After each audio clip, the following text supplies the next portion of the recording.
Okay, everyone, and I'm going to give you a chance to take your seats. Everyone take your seats. Good evening, and welcome to our gala as we celebrate journalism, the First Amendment, and those sworn to protect them. It is my distinct honor and a source of great pride to introduce our host tonight, my colleague and friend, David Muir, anchor and managing editor of ABC News World News Tonight, the country's top-rated newscast. I could talk about the many awards David has amassed during a stellar career in broadcast covering the biggest stories with precision, passion, and great skill. But in times such as these, what is most important is the calling of journalism and those who seek excellence. Perhaps the greatest compliment I could give David is to tell you how he truly believes in holding those in power accountable on all sides. In fact, he encourages his colleagues to do so every night. On that, he is unyielding. He cares about the stories that affect the lives of the people. Those we serve are always foremost in his mind. So with that, it is my honor to introduce our host for the evening, my friend, David Muir.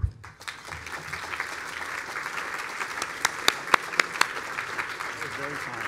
Thank you. Pierre will be leading the broadcast tomorrow night. Actually, Pierre, as you all know, is one of the finest people in our industry, a true gentleman, and we're grateful that he's on our team. It was an interesting moment just a moment ago, standing over here. I had a gentleman come up to me, and he said, David, I'm a former FBI agent, Sebastiani. He's at table 19. I said, what did I do? And he just said, I'm infiltrating the event. He should have said that. It is a true honor to be here tonight, to honor the First Amendment with all of you, and to honor those who have dedicated their careers to exemplifying its principles. I just spoke at the University of Wisconsin-Madison a week and a half ago, go Badgers, and every year they sort of move the schools around inside that stadium of about 50,000, and they put the journalism students front and center this year for me. And I looked down at them and all these eager young minds, and I said, there's no more important a time to be a journalist than right now, and I truly believe that. We need these young minds more than ever. Tonight we're going to recognize the achievements of New York Times executive editor Dean Baquet,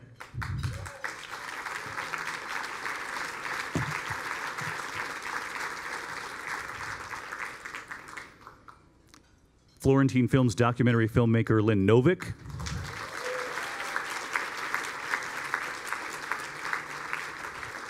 recently retired host of NPR's All Things Considered, host Robert Siegel.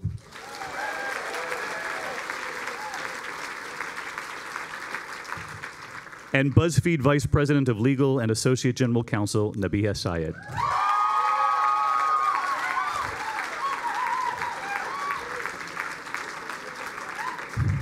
Yeah, I'm with Nabiha. I actually heard a story about you as I was leaving the newsroom today. My assistant, who is amazing, she's going to be running ABC probably in a couple of months. Apparently she had you in class, so we'll have to talk about that afterward. Of all of the people I just mentioned, I know freedom of the press is the core of their work. It's really the core of all of our work in this room, and we must never stop pushing back against those who seek to chip away at it, from those who seek to keep us from telling the story, and to keep us from holding really all sides accountable. We often talk in our newsroom about equal opportunity hypocrisy, and there's plenty of it to call out on all sides in Washington. We are at a defining moment. We've said this over and over again, and we're grateful here to the attorneys and the staff of the Reporters Committee for standing alongside us and steadfastly defending the freedom of the press. It's easy to say, but we cannot be offended or even affected by the noise, by the rhetoric we hear in describing the press these days. We must not waver in our mission to bring information to the people.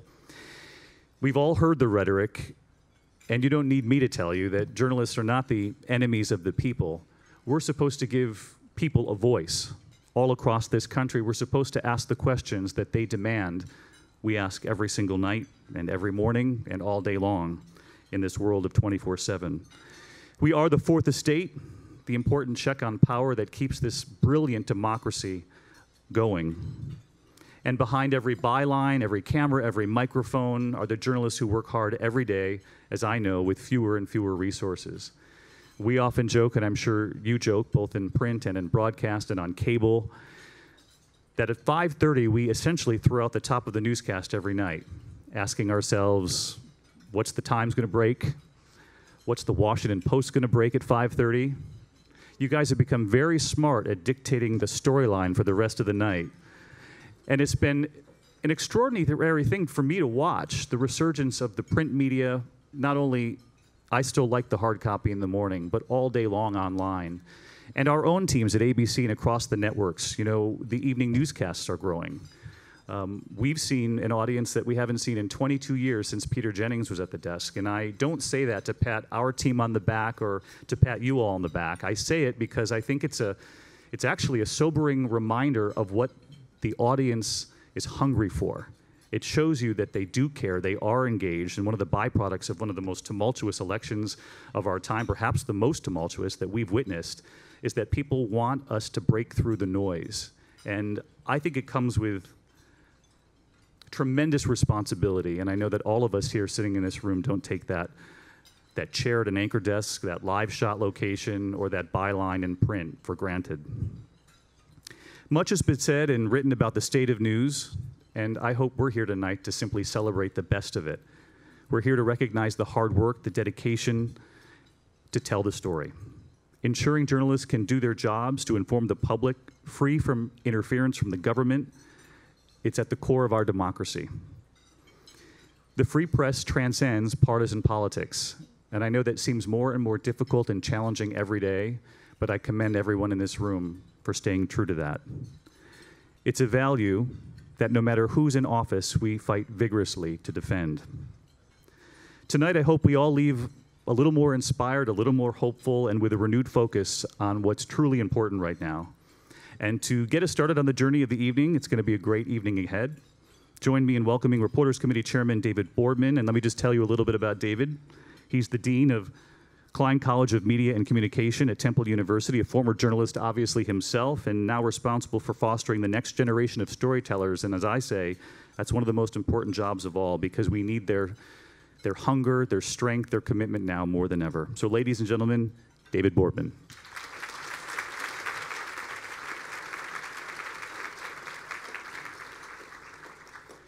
Thank you, David. We're hugely grateful to you and ABC News for cutting you loose from the Pacific Time Zone newscast tonight to serve as our Master of Ceremonies.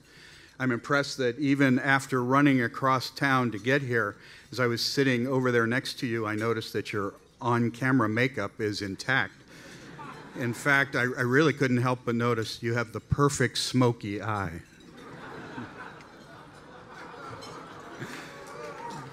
But those of you who watch World News tonight know that David Muir is more than just nice to look at. With David in the anchor chair, ABC has, in fact, vaulted to a consistent lead in the ratings race, and David has won multiple Emmys and Edward R. Murrow Awards. We're honored to count him among the First Amendment crusaders here tonight.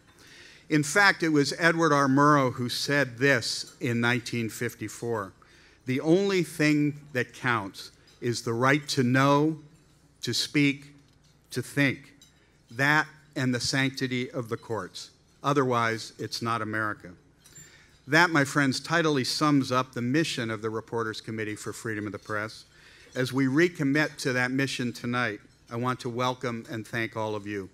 Freedom of the Press Awards dinner is the highlight of our calendar. It enables us to both help fund the essential work of the Reporters Committee in protecting the rights of journalists and to honor those colleagues who have been exceptional in exercising those rights. This year will be one of our most successful in both regards, and for that, we owe a special thank you to our dinner chairs. Don Baer, Global Chairman of Burson, Cohn & Wolfe, and Chair of the PBS Board of Directors. John Herman, Senior Advisor for Lincoln International and former President of the NPR Foundation. Paula Kerger, President and CEO of PBS. Arthur Sulzberger Jr., Chairman of the New York Times Company. I also want to thank my fellow members of the steering committee, which is what we call our board of directors at the Reporters Committee. Their names are in your program. They include some of the finest, busiest journalists, journalism educators, and First Amendment attorneys in America, yet they give generously of their time and intellect to this righteous cause. Will all of you please stand and be recognized?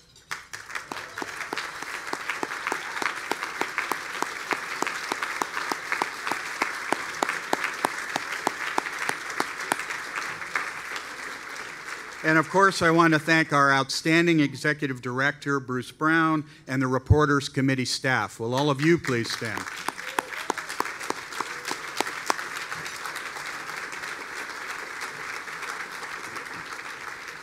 Yes, we at the Reporters Committee have been quite busy since we met in this ballroom a year ago. Never in our careers have journalists' rights, and by extension, American citizens' rights, been more brazenly threatened. The most obvious of those threats comes, of course, from the current resident of the White House, who in 6 a.m. Twitter tantrums refers to us as enemies of the people, ridicules some of our most important and most healthy news institutions as failing, and labels any reporting he doesn't like as fake news.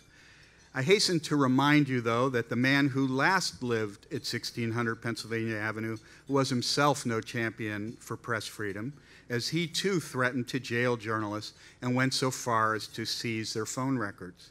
Just today, an AP reporter was physically removed from a meeting of the Environmental Protection Agency. The threats to press freedom extend far beyond the Beltway, however.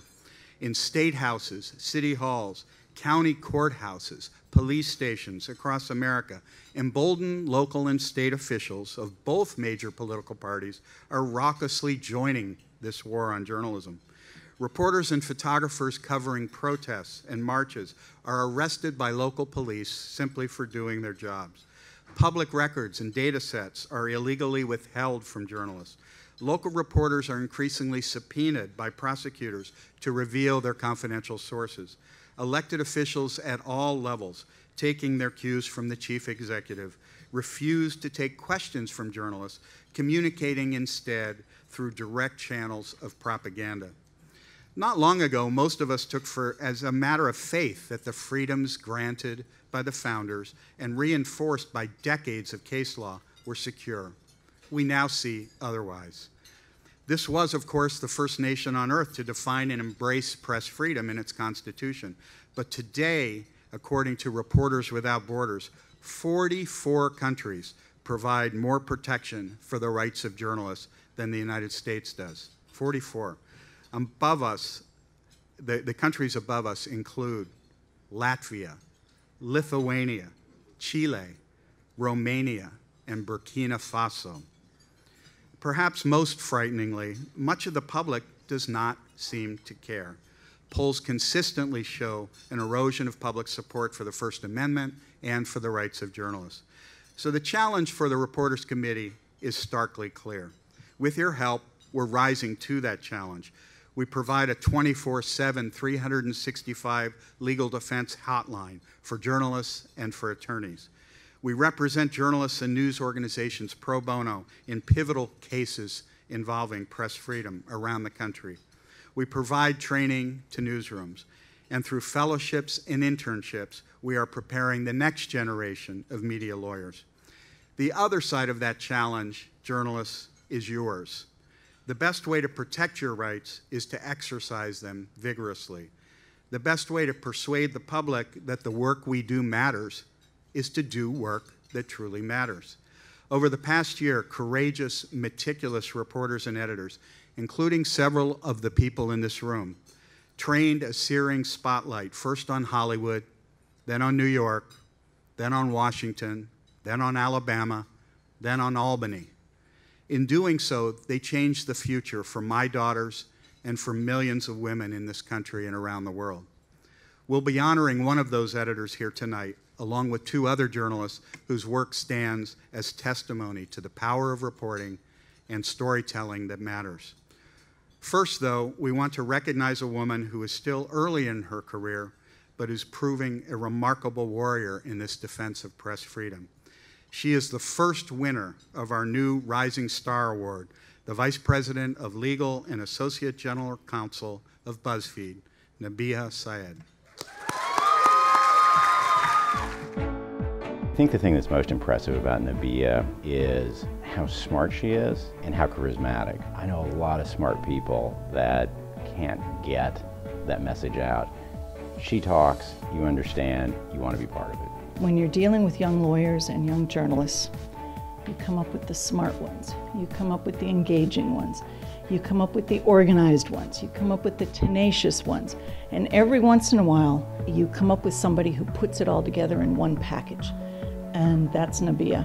Nabiha is meticulous, she's fearless, and she is the kind of person who's committed to doing what's right. She's a real reporter's lawyer. Her goal is to get the work of our reporters and reporters everywhere, no matter where she is, out into the public and into the open and outside of secrecy. She is the type of person who's committed to transparency and accountability, and all of that factors heavily into an informed democracy and the First Amendment. If you really want to listen to somebody that's super passionate about the First Amendment, what it means, and also really what it means in 2018, she's really on the button of how new technologies, new ways of publishing, new medium, new platforms, how they actually will influence or affect, or what that means in terms of the intersection with the First Amendment. I think in the years to come, she's going to be recognized as somebody in a very, very kind of tumultuous time for journalism, as someone who really, really stood up for the freedom of the press. You know, she's an extremely smart, bright woman who went to Johns Hopkins and Yale and Oxford. She could probably do any job that she put her mind to. She's doing this job because she loves it. Nabiha is one of those people who could go in so many directions. She's somebody whom I could see really forging a pathway when it comes to questions about the First Amendment and social media. I think her appreciation for what transparency means for a democracy and our declining knowledge and appreciation for civics and civic engagement, I think that's something that she could be one of the people in her generation that helps us turn that around. She's somebody who has the ability to go many places, and all of those places are up.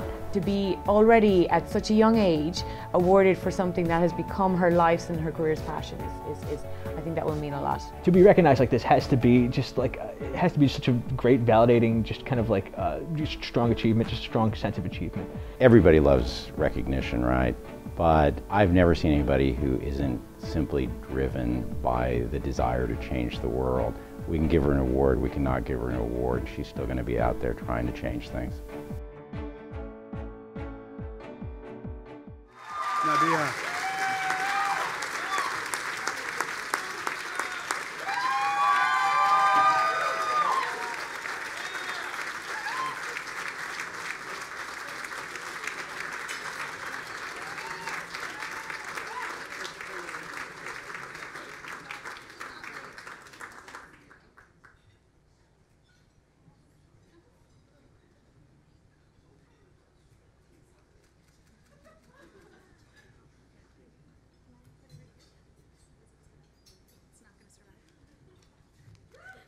That video.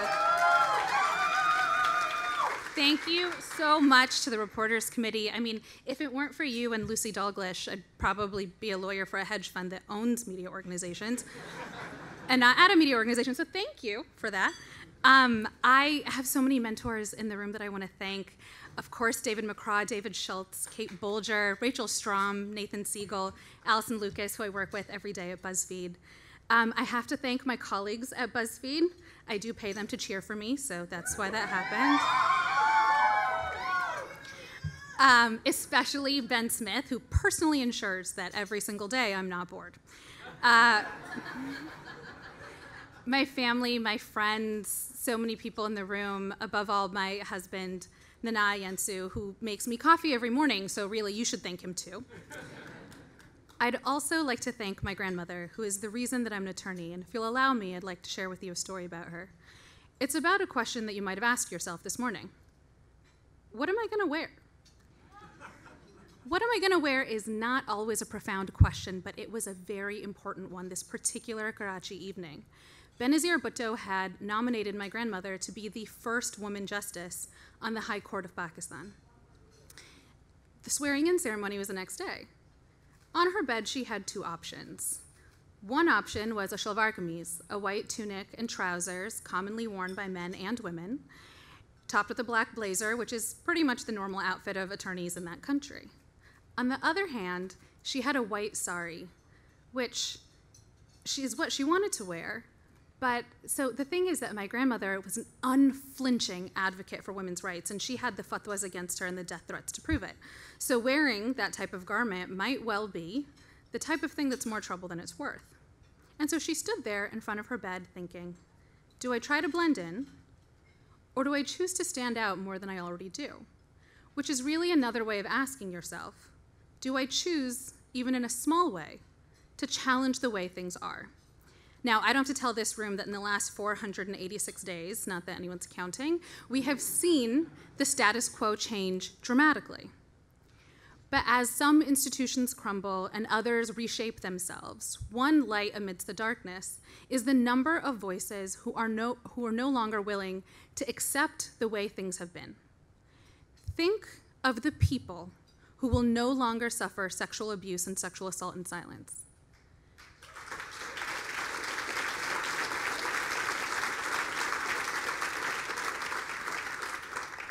Think of the families in Chicago that knew their loved ones were innocent. Melissa Segura of BuzzFeed pieced together these stories painstakingly, realizing that many of the convictions led back to one dirty cop. Because of her reporting, 9 men walk free today.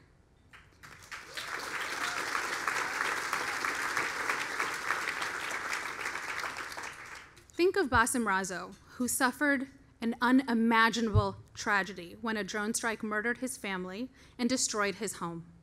He could have suffered in silence, but he sought to pursue justice.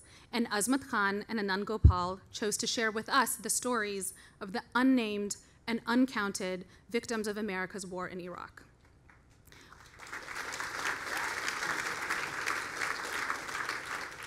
All of these are momentous stories, but remember that they follow a parade of small choices. They follow someone deciding to pick up the phone, someone else returning the call, not ignoring a cryptic email, filing a FOIA request, an editor saying, okay, fine, take another day, a lawyer saying, it's risky, but we'll try to make it work. A small choice need not be a small choice. It might just be the first step to something much larger. As a media lawyer, I fight to make sure that choices, big and small, are not marred by unnecessary fear. I work so reporters can tell the stories, including the stories that confront power, even when they are uncomfortable or inconvenient, or might anger an angry oligarch or 3. I'm just saying. What this requires personally is that I choose to fight even when my voicemail is full of vitriolic trolls who say, you can't be a Muslim and also defend the Constitution.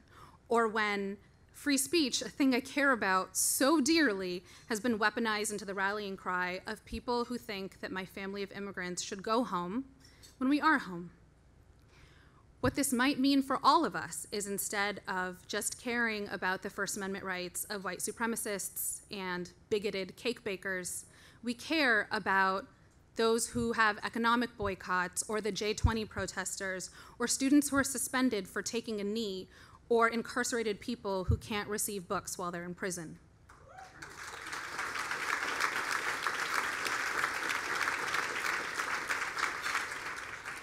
Everyone chooses to fight their own way, and part of the deep honor of getting this award from the Reporters Committee tonight is that they choose to fight for us every single day. So thank you for that.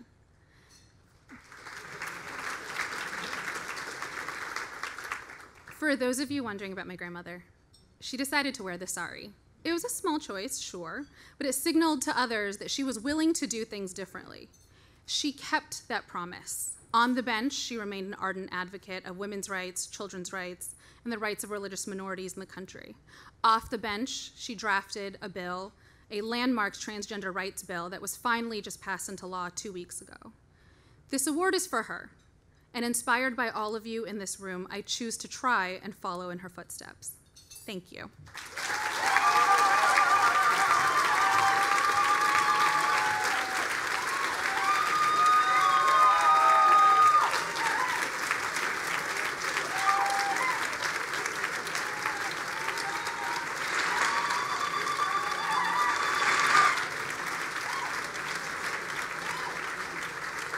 Ladies and gentlemen, please welcome Katie Townsend, Legal Director for the Reporters Committee for Freedom of the Press.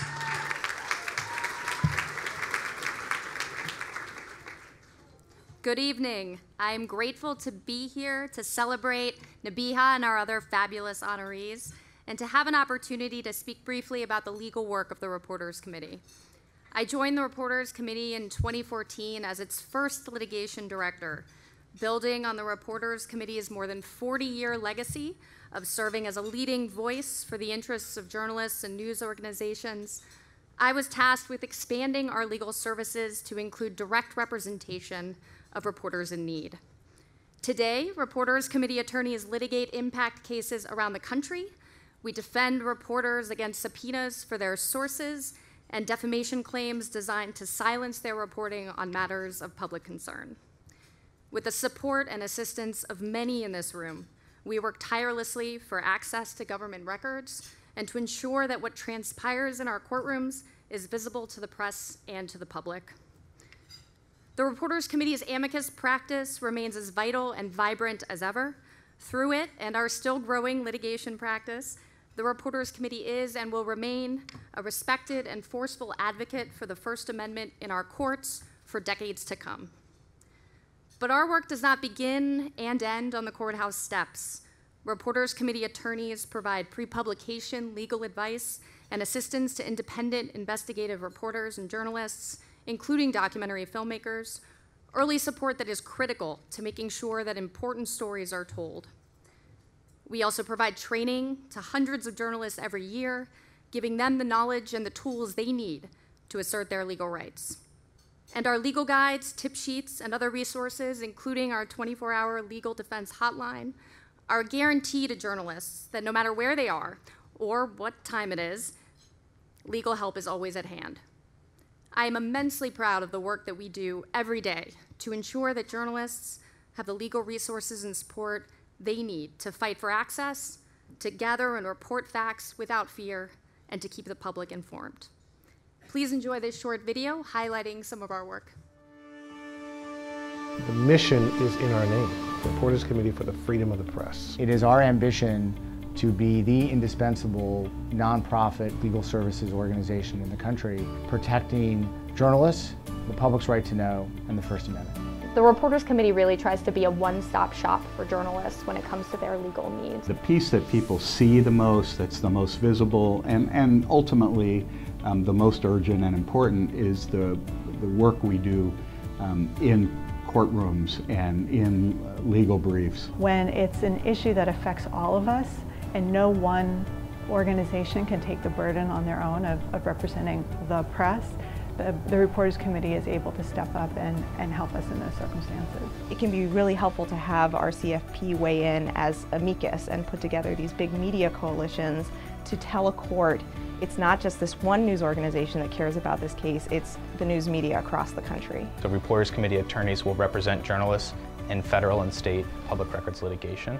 We provide guides like the FOIA Wiki to help journalists understand their rights under the law. And we do trainings in newsrooms all around the country. The Reporters Committee is a lifeline for people like myself, independent journalists who don't necessarily have access to lawyers or legal representation. I didn't know anything about the Reporters Committee until I was sued for defamation for $5 million. I think it really highlights exactly why the Reporters Committee is so important, because we were able to step in and offer Jose pro bono legal representation. Working with the lawyers of this organization was amazing. We have several lawyers who have had experience in newsrooms, either before coming to the Reporters Committee or before coming to law school. You're talking about lawyers who really understand journalism and who understand the mission and what's at the heart of what you aspire to do. Supporting journalists, working journalists throughout the country. I think that's the key thing that we do, I think, better than anyone. There are so many reporters in need, and they don't always know what question to ask or how to ask it. They just sort of know that they have a problem. The Reporters Committee has a 24/7 hotline. We take requests via both phone and email. To be able to have a resource to go to that's free, to be able to figure out what the sort of basic issues are and understand them in plain language is a huge resource. So we really do get questions from all across the country and across the world even when it comes to reporters' rights under United States law. That includes access to public records, it includes news gathering questions. It's really important that journalists have access to public records, to our court systems, in order to inform the public about what our government is doing. Now more than ever, people are seeing the power of journalism and how journalism can be used as a tool to ensure that the public is informed. If you look at just the cases we've been involved in the last year or two, you can really see in a very real world, practical way how the work we do impacts the ability of reporters to do their jobs all over the country. When we have a successful lawsuit that gets them records or gets them access to a court hearing or court documents, getting to see the fantastic reporting that comes out of that is the most exciting feeling in the world. Nothing gives us as much pleasure as when we see our work pay off in the journalism and we see an article published or a story broadcast. For us, that is the big payoff.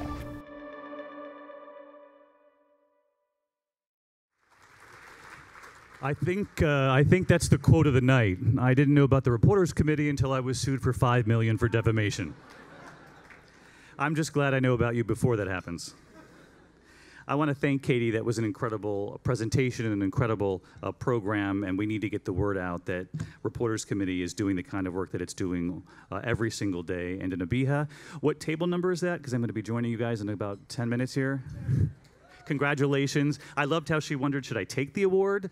I said, take two, one for your grandmother too. She sounds amazing. So congratulations to you. And I know it's not often done. Lawyers aren't acknowledged enough for what they do in protecting us as reporters every single day.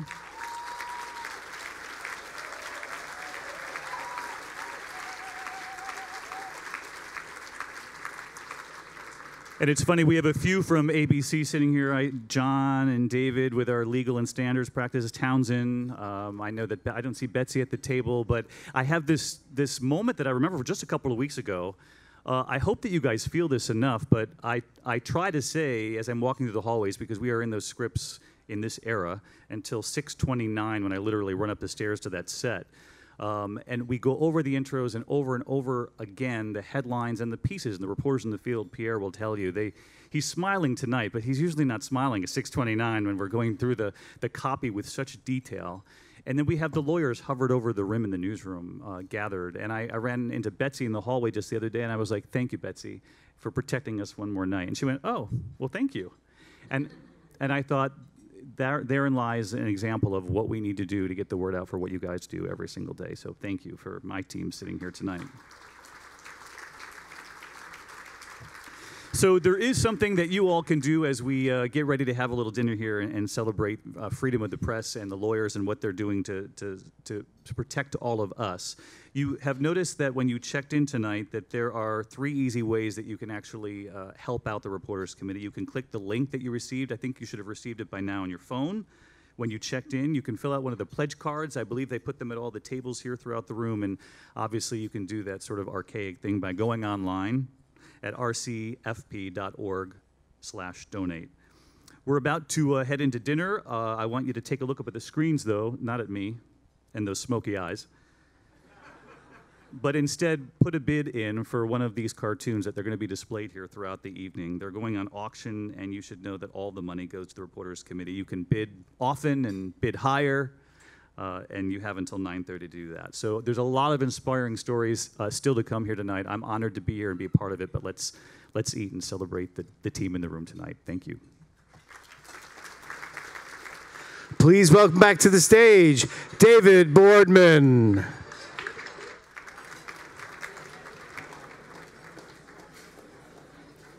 I mentioned earlier that one of the Reporters Committee's most important activities is in preparing the next generation of media lawyers to effectively defend the rights of journalists.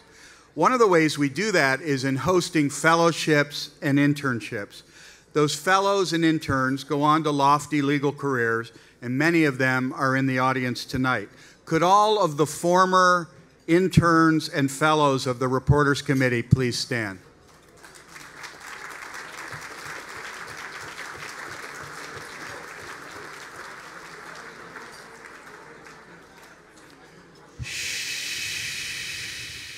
Please.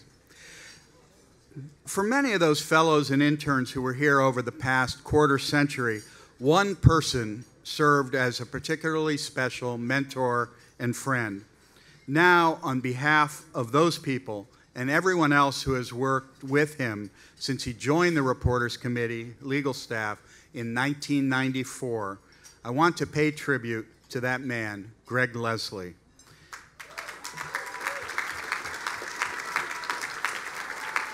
As many of you know, Greg will soon be leaving us and heading west to start a First Amendment legal clinic at Arizona State University's Sandra Day O'Connor College of Law.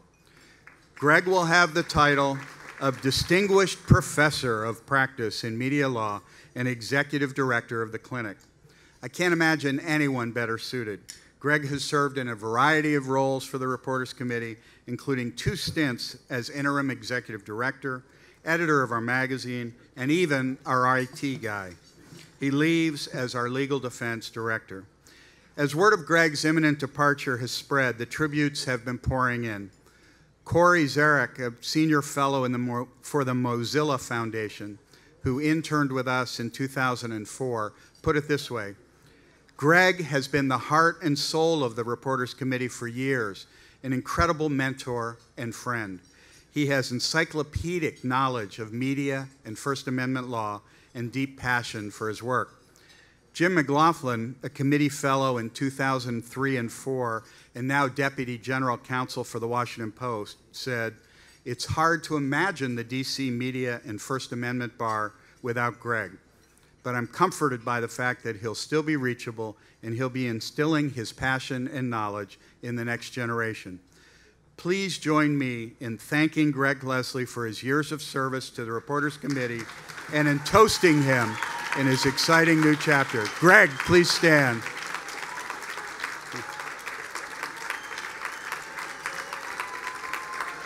There he is.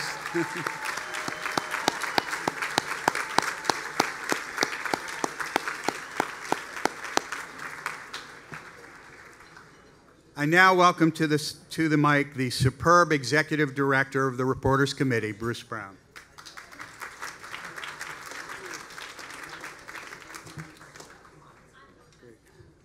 Thank you, David. Welcome. One evening last week, well past 10 p.m., a well-known investigative reporter sent an email to the RCFP hotline. Were there lawyers who could talk to him, say, in 30 minutes? And in fact, 30 minutes later, he was having a conference call with 3 of us. It was at that moment that I realized that what RCFP is the MASH unit of the media bar. A little bit reverent, skeptical of authority. We're ready to operate on the spot. And as our colleagues at the media companies and law firms know, we are willing to let very young lawyers scrub up. As Paul Steiger said today at our board meeting, we are also always looking for new ways to create mischief. I can't believe that Inez and Tracy are able to book us in a classy joint like this. There is triage for sure, and more cases than we can handle. But despite it all, we would not want to be anyplace else doing anything other than what we do. But everyone knows this is serious work at serious times, And today, the choppers are coming in from all over all the time. Requests for representation in litigation, for pre-publication review, for amicus support, to defend journalists from a different kind of rival for the public's trust.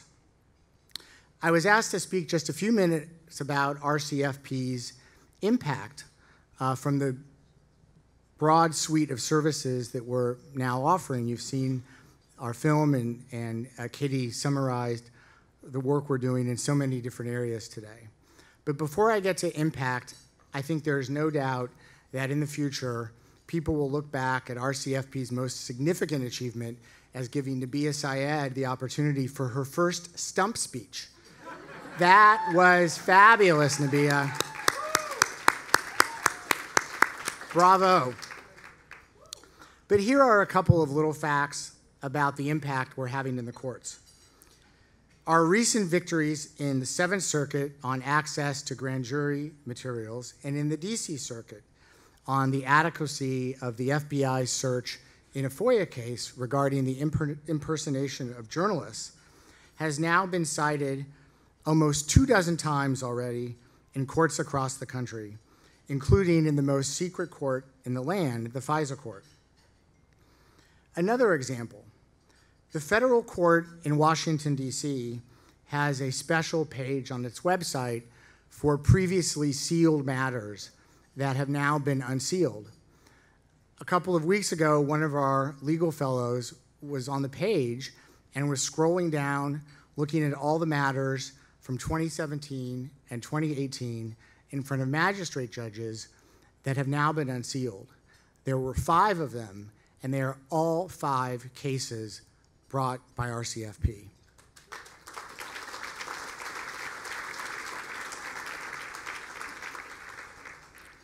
We are also trying to make a mark on the news stories you see through our expanding docket of cases, many of which we partner on with journalists from news organizations large and small. In the past year, stories have been published about, first and foremost, our win right here in New York City against the Trump Organization, which revealed for the first time that the president paid almost $1.4 million to settle a class action lawsuit involving the construction of Trump Tower. When we were here a year ago, we reported on that case. It was pending. We've come back a year later. We've won it, and there's been some great journalism about it.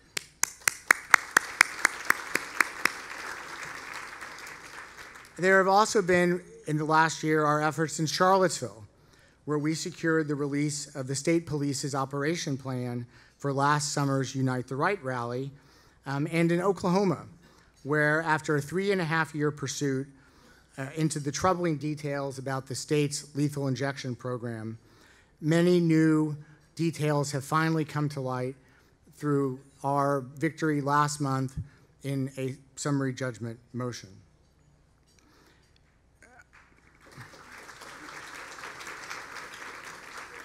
These are just a couple examples of how the work we are doing in the courts is leading, we hope, to more deeply reported, richer journalism for audiences across the country. And we encourage you to come visit us in Washington to learn more about our work and to give us the chance to represent you in court, which is the deepest honor we could have.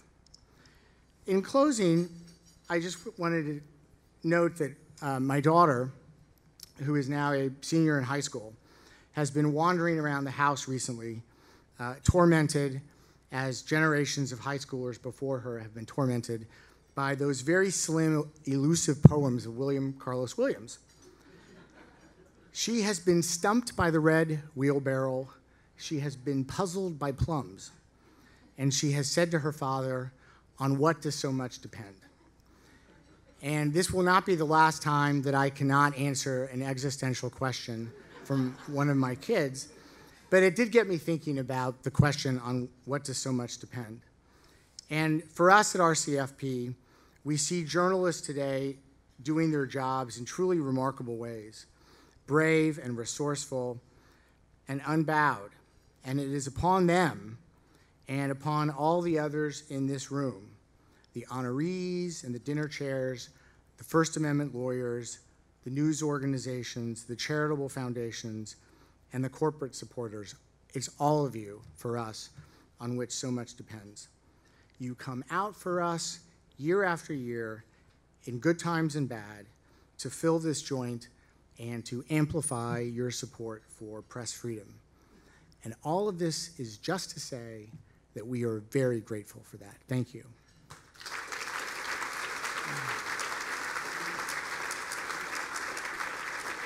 Our First Amendment awards are coming up next, and please enjoy this video about Robert Siegel. Thank you.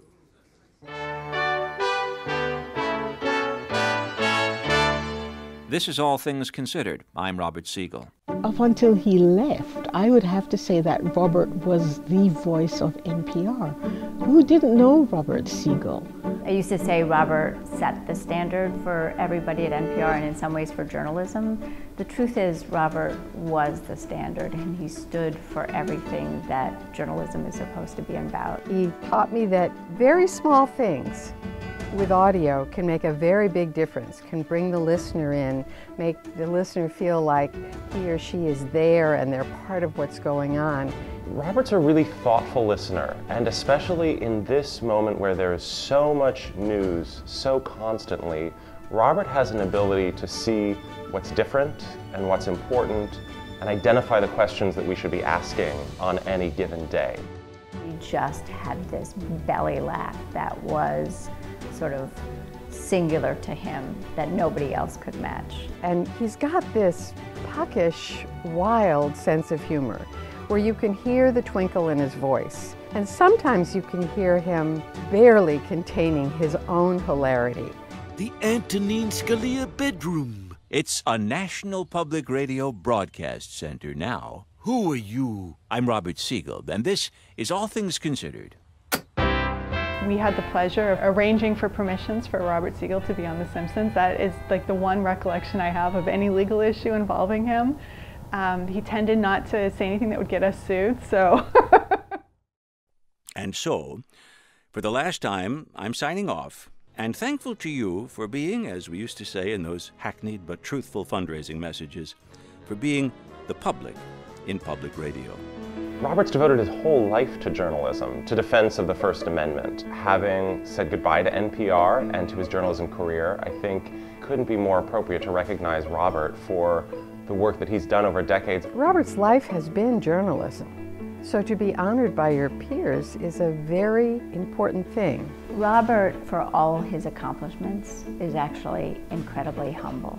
I also think that Robert will be incredibly shy and modest about receiving this award because he's not someone who walks around tooting his own horn. He is the hardest working, smartest journalist I think that I have ever known. I think he's definitely left a strong legacy here at NPR. And we are a whole generation of journalists today who are doing what we do because of Robert doing what he did for so many years.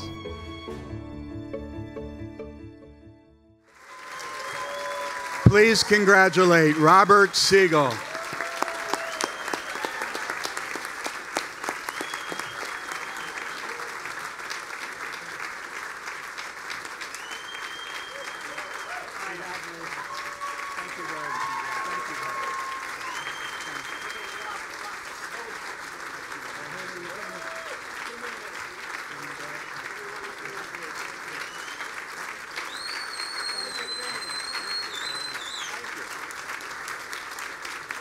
Thank you very much.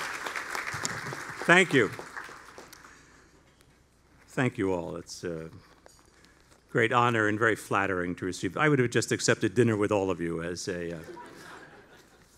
honor that would cap off my career.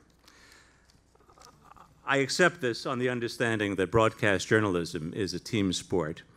And that I had the very good fortune of signing on with a small franchise many years ago that was young but very ambitious. It was expanding, and it was growing into the NPR that we know today.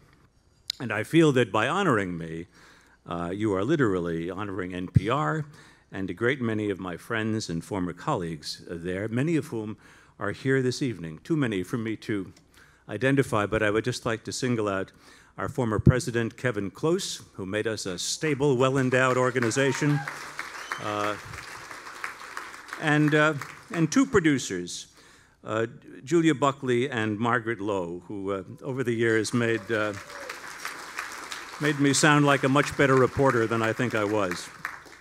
I want to take this opportunity, though, to put in a word for somebody I met on the job 10 years ago this month. That was in 2008 when All Things Considered went to Chengdu, the capital of Sichuan province in China, to spend several weeks preparing reports that we aired in a special week. It was organized by Chris Turpin, who's here, who was then our executive producer. And he deserves it. And in Chengdu, I met a guy named Wang Qi, who for several years ran a news website out of his home city. He ran it in the years when he wasn't behind bars. I interviewed him at his apartment in Chengdu. He'd already done 5 years in prison for what he wrote on the 10th anniversary of the Tiananmen protest suppression. He also wrote about what happened to some members of Falun Gong and a very odd case in which a very large number of Chinese workers had involuntary and unnecessary appendectomies. Go figure. As I say, for that, he'd done 5 years in prison. When I interviewed him, he was advocating for peasants, they would say, who were victimized by land grabs, cheap take-it-or-leave-it offers for their homes from local officials who would then sell their communes to developers who would build very lucrative high-rise construction. And after I met those people and did a story about them, Sichuan province had the event that we hadn't counted on when we planned our trip to Chengdu. It was a 7.9 magnitude earthquake, which I happened to experience on the 27th floor of a Sheraton hotel. Wang Qi instantly went into a new gear and published the claims of parents, bereaved parents, that the schoolhouses that had collapsed in the earthquake had collapsed because of shoddy construction, perhaps because of local corruption. For that, Wang Qi served time again. He went free after a couple of years, resumed work on the website, and in late 2016, he was arrested once again and absurdly charged with passing state secrets to foreign countries. He's been in detention ever since. He's reported to be in extremely poor health, and the lawyer who had a great deal of difficulty getting in touch with him has since been disbarred. It occurs to me that when we in this country exercise and defend our freedoms to report, to broadcast, to publish, we set an example for courageous people around the world whose governments are accustomed to silencing people like Wang Qi. And when our leaders belittle those freedoms, or when our public belittles those freedoms, they risk setting an example for those who would do the silencing. So may our efforts on behalf of freedom of the press succeed at home, and may they continue to inspire abroad, and may we see an end to the jailing of any people whose crime is to commit journalism. Thank you very much for your attention and for this wonderful award.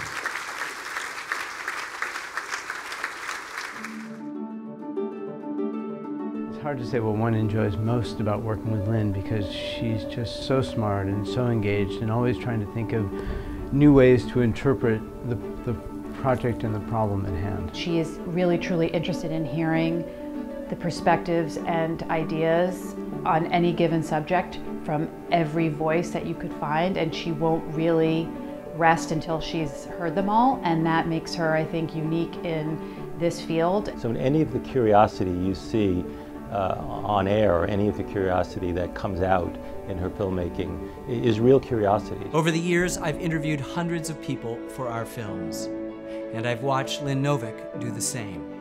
Each time I'm struck not just by her patience, which is legendary, but also her ability to listen, and while doing so, to suspend judgment. She sees the world and sees people and is truly, genuinely interested in them, and I think that makes people eager to tell their stories to her, that she's empathic and she's thoughtful and she's smart. Because she knows her material so well, because she works so hard at connecting with people, they're willing to trust her. And therefore, in the building up of that trust, they give her access to parts of themselves they may not even know were previously there. Documentaries are a very high form of journalism. I link them with investigative journalism.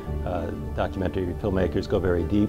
They spend a lot of time. They do a lot of research. Not everywhere in the world are you able to question your government and look into the reasons why your country might be good and might be bad and be recognized for it. And the only way that that's going to continue in this country is if people like Lynn actually push the boundaries of press freedom to know what's going on. The work she has done has been so high impact, so powerful, so important, and I think it's just great that she's getting the recognition. I don't think she looks for it, I don't think she especially asks for it, but she so deeply deserves it. I know that it means a great deal to her to get this award and to be recognized and to be honored by an organization that champions something that's so integral to what we do and what she does and what's important to her. I can't imagine a greater honor for Lynn than being recognized as one who's made a significant contribution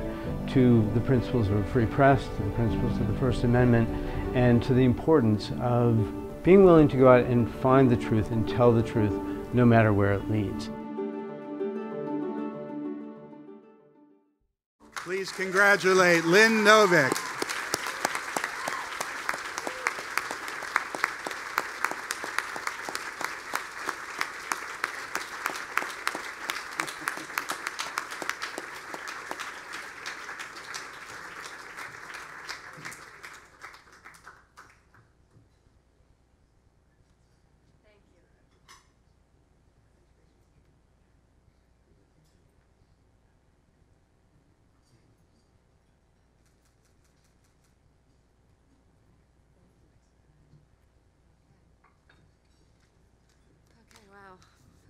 My goodness, thank you. I'm really totally overwhelmed to be here, so I apologize if I'm a little bit nervous.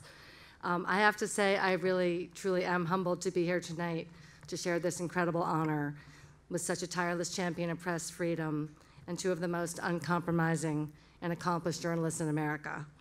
Thank you for helping us understand what's actually going on in the world around us, and even more important, why. I wouldn't be standing here without the support and love of many people that I also need to thank. My family, my parents, my sister and brother-in-law, my son and daughter, my partner. Thank you for teaching me, encouraging me, and most important, putting up with me. And what my son James recently observed is a habit of becoming completely obsessed with whatever film I'm working on. I have a feeling I'm not the only one in this room for whom that could be said. There are actually so many people in this room that I would like to thank, and I cannot name everyone. Steve Adler, Don Baer, Dalton DeLann, and especially Paula Kerger, President and CEO of PBS for the past 12 years. Thank you for being such a fearless champion of public media, as well as a great role model, mentor, and friend.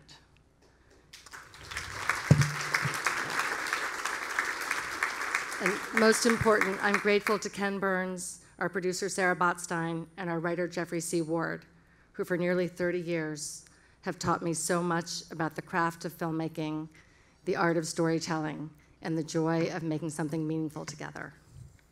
For my entire career, I've had the privilege of working in public television, where we have the time and space to tell complicated, nuanced, authentic stories, true stories about what actually happened based on facts that we scrupulously check and double check. We explore every topic from all sides with an open mind, and we don't advocate for a particular point of view. And even though we are neither journalists nor historians, we do try to hold ourselves to the highest standards of journalistic ethics, which is why it's an especially great honor for our work to be recognized tonight by the Reporters Committee and the community of journalists that set such a high bar for professional integrity. Our gratitude to journalists and news organizations also has a more concrete dimension. We literally could not do what we do if it was not for the reporters, photographers, camera crews, TV and radio producers who came before us. They witnessed history as it was happening, and they recorded it. And when it came to covering wars, getting the story was and still is extremely dangerous. In the Vietnam War, we discovered that more than 200 photographers and journalists were killed. We acknowledge their sacrifice in our film, but our debt to those brave men and women can never be repaid. The Vietnam War also showed me just how critical the freedom of the press is to our democracy and how fragile. Every administration involved in the war lied to the press and to the American people about what they were doing. And then they tried to denigrate and intimidate journalists and news organizations when their coverage revealed the inconvenient truths of what was actually going on. It was so powerful to see time and again the institutions of the free press defending the public's right to know in the face of unrelenting pressure. One of the highlights of the project for me was getting to interview one of my heroes, Neil Sheehan, who covered the war for UPI and the New York Times, and in 1971 helped bring the Pentagon Papers to light. With great passion, he recalled how he felt when the Supreme Court struck down the Nixon administration's injunction and the Times resumed publication. When I first saw this material, Neil said, I vowed to myself, this is never going to go back into a government safe again. The American public had paid for it with the lives of their sons and with their treasure, and it has to be published. And when the presses started to roll, he remembered, it was an exquisite moment of vindication of freedom of the press in this country and how important it is. And I have to say that was a triumphant moment in our film and in the history of our country. But right now, I feel it's also very bittersweet. The threats to press freedom, as has been said many times tonight, are more acute than ever before. And given the chaos and disinformation all around us, our need for a free press feels more urgent than at any time in my adult life. And I'm always very happy when I click on the Washington Post website and see their motto, democracy dies in darkness. It could not be more true. So like a lot of us, I don't sleep all that well these days, but I sleep a little bit better knowing that the Reporters Committee is in the trenches fighting for reporters' ability to do their work and for the freedom of information. I'm so happy to know that the committee also provides invaluable assistance to documentary filmmakers so their important voices can be heard. And I will just close by saying that I am so grateful to all journalists who are creating a record of the world we are living in so that future generations will be able to tell the story of what actually happened in our time. Thank you.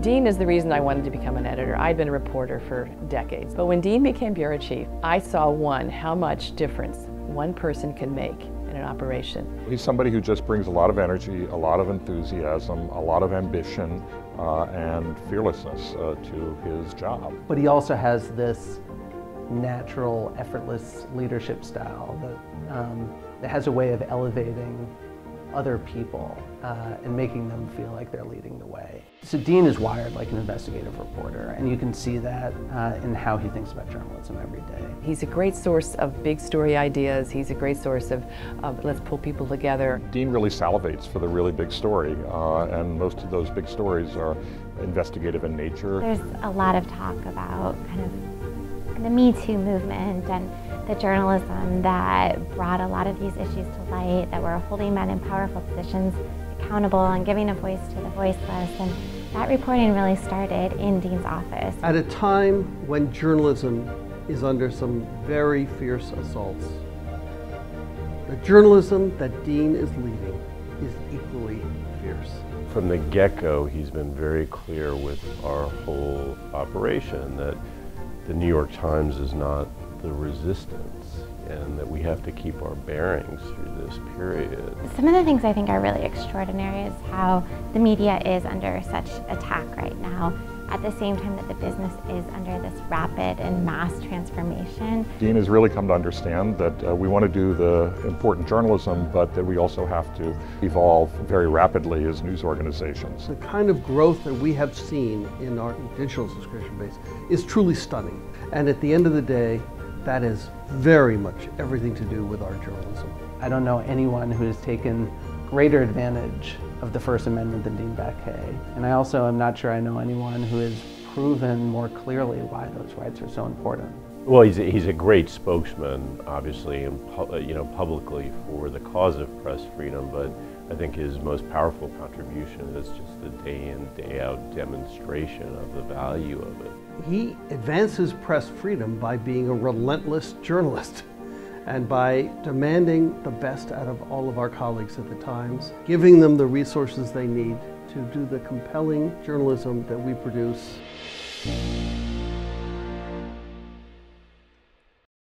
Please congratulate Dean Baquet.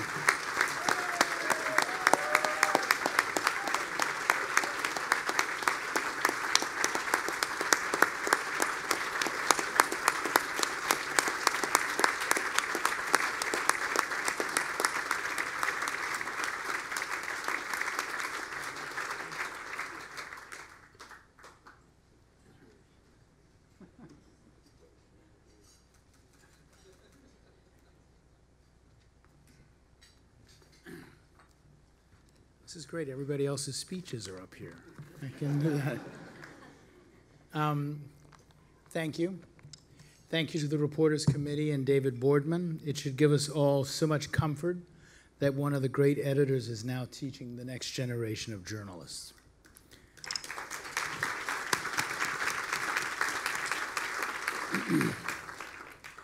It's a cliche to say that no one deserves any award alone, but it is particularly hard not to feel that way when you rise from tables that include some of the finest journalists of a generation. So Joe Kahn and Matt Purdy and my other partners at the Times, thank you for being colleagues and friends.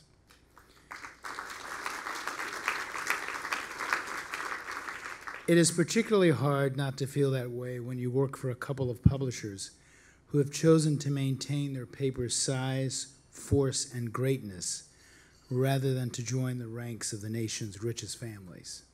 So thank you, Arthur and AG, particularly Arthur, who has pulled off the amazing feat of leaving behind a news organization that is even bigger and better than the one he inherited.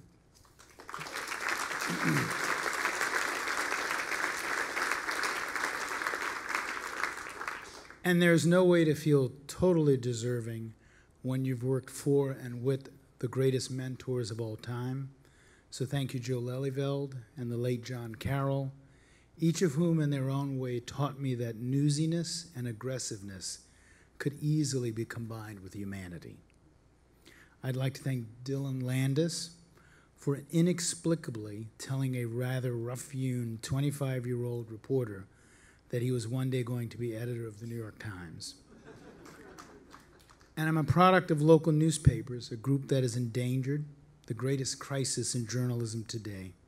So thank you to the States Item and the Times-Picayune of New Orleans, which embraced a green college dropout and taught him to dictate on deadline, and that reporting meant floating empathetically back and forth among victims, killers, and police to ultimately get to the truth.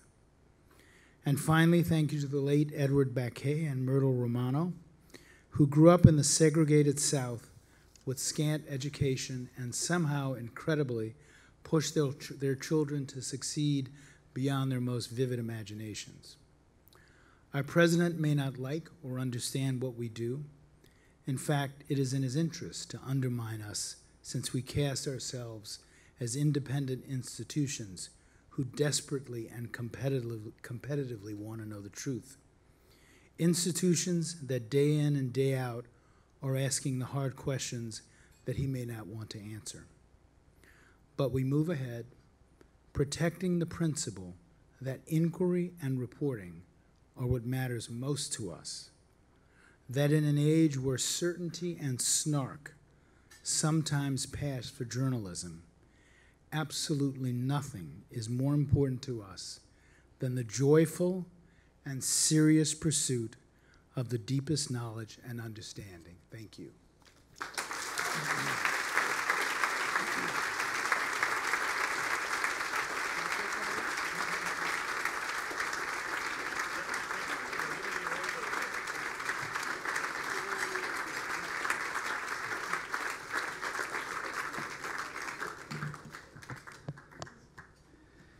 The recipients have left their awards up here tonight. I just want to close by reminding you all of a couple of the words we heard here tonight describing the recipients. Dean's fearlessness, his leadership, Lynn's compassion, and as we heard Ken Burns mention there, her ability to listen, which I think is one of the most important components of journalism, and even more important today, especially in a divided country. Nabiha, I'm convinced it's not your husband's coffee that gives you that energy. You inspired us from the very beginning here tonight. And Robert, for allowing us to hear your voice right here this evening, that was an honor. And you said something that stuck with me. You said this is a team sport. And what a nice event to be a part of tonight. You know, I look out around the room, I see Wolf and Andrea and the reporters from the Washington Post, who I read every day, and the New York Times, and the incredible work that you're all doing. And I feel privileged to be among my peers tonight. And I hope that you're all as inspired as we have been in the front of the room listening to these stories. And to be here among your ranks and to know the Reporters Committee is here to defend us and to stand up for us, let us do our part to make sure that you have a long life ahead of you. We are honored to be here tonight on your behalf. And a quick thank you to Charlie Gibson, who last year, and this makes you feel like the news cycle is, you know, every week is a decade. It was a year ago, the Manchester bombing, and I wasn't able to attend. So thank you for inviting me back this year. Thank you to Charlie, who said some really kind things a year ago. And let's make this a great year of journalism ahead and come back next year and celebrate the really important and crucial work that the Reporters Committee does for us all year long. Thank you.